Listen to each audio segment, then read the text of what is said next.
কল্পনা করুন একটা শান্ত রাতে যখন দুনিয়া ঘুমিয়ে আছে তখন আমাদের প্রিয় নবী মুহাম্মদ সাল্লাল্লাহু আলাইহি সাল্লাম এক অদ্ভুত যাত্রায় বের হন।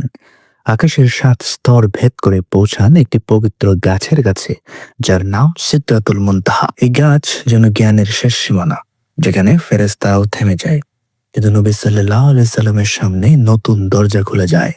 আজকের ভিডিওতে আমরা সবে মেরাজের সেই মধুর কাহিনী সাথে নিয়ে জানবো সিদরাতুল মুনতাহার রহস্য। তাহলে চলুন এই আধ্যাত্মিক যাত্রায় একসাথে ডুব দেই।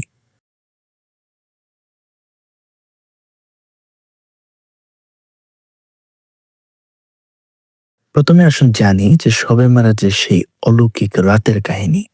এটা ছিল হিজরতের আগের বছর রজব মাসের ২৭ তারিখ। নবী সাল্লাল্লাহু আলাইহি ওয়াসাল্লাম মক্কার মসজিদুল হারামে শুয়েছিলেন।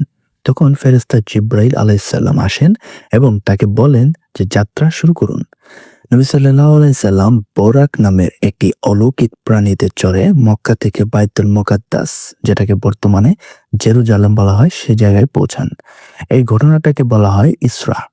সেখানে তিনি সব নবীদের ইমামতি করে সালাত আদায় করেন।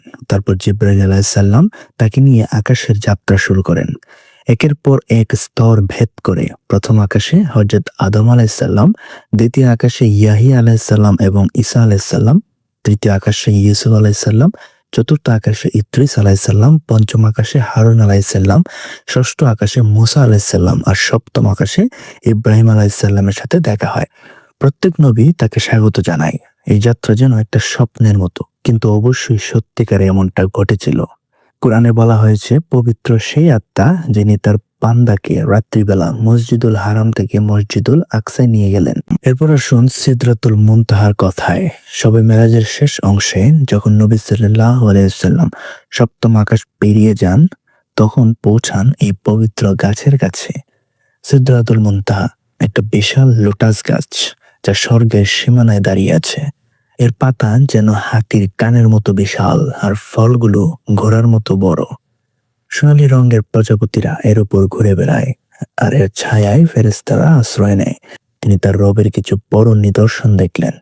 এই গাছ যেন জ্ঞানের শেষ সীমানা। মুনতাহা মানে হলো শেষ। জিবরাইল আলাইহিস সালাম এখানে থেমে যান, বলেন, এরপর আমি আর যেতে পারবো না, কারণ আমি গেলে পুড়ে যাব। নবী সাল্লাল্লাহু আলাইহি সাল্লাম এগিয়ে যান, আল্লাহর সামনে পৌঁছান, যেখানে ৫ ওয়াক্ত সালাতের হুকুম পান। হাদিসে বলা হয়, সিদরাতুল মুনতাহায় নবী সাল্লাল্লাহু আলাইহি সাল্লাম স্বর্গ এবং নরক দেখতে পান এবং আল্লাহর সাথে তিনি সরাসরি কথা বলেন। দেখুন তো সবে মেরাজের এই কাহিনী আর সিদরাতুল মুনতাহার রহস্য কতটা সুন্দর। এটা আমাদের শেখায় যে নবী সাল্লাল্লাহু আলাইহি সাল্লামের মাধ্যমে আল্লাহ আমাদের কতটা কাছে টেনেছেন। এই যাত্রা শুধু একটা ঘটনা না, বরং একটা আধ্যাত্মিক পাঠ, যেন আমরা প্রতিদিনের সালাতে সেই মেরাজের স্বাদ পাই।